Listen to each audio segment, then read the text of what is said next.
மா குப்பை. என்னப்பா? குப்பைமா. வெயிட் பண்ணுப்பா வரேன்.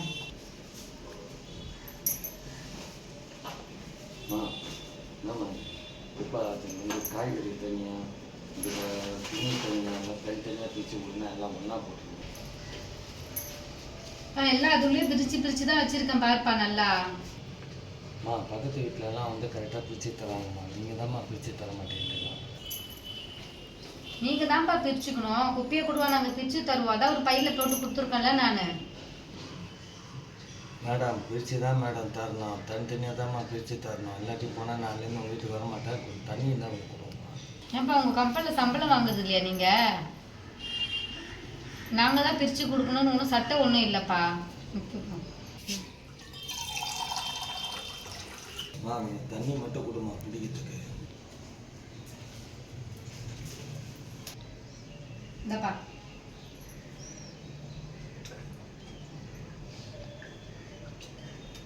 இந்த வச்சிருப்பா. ஓகேம்மா, தேங்க்ஸ்மா. ஆண்டி ஆண்டி அப்படிலாம் பேசுறீங்க? ஏம்மா என்னாச்சு, உனக்கு என்ன பிரச்சனை? அவரும் நம்மள மாதிரி மனுஷங்க தானே ஆண்டி. நம்மளாம் ரோட்ல போகும்போது குப்பை பெட்டி வந்தாலே மூக்கை பொத்திக்கிட்டு நடக்கிறோம் ஆண்டி. அவங்களாம் நாள் முழுக்க அதுல தான் இருக்காங்க ஆண்டி. அதுக்கு என்னென்னம்மா பண்ண சொல்ற? என்னால் முடிஞ்சது அவ்வளோதான். இப்போ வேலையை பார்ப்போமா. அங்கிள் ஒரு நிமிஷம் நில்லுங்க அங்கிள். சாப்பிட்டீங்களா அங்கிள்? இல்லைம்மா, மதியானமாக தான்மா சாப்பிட்டேன். இந்தாங்க அங்கிள், இதை போய் சாப்பிடுங்க அங்கிள். ஓகே.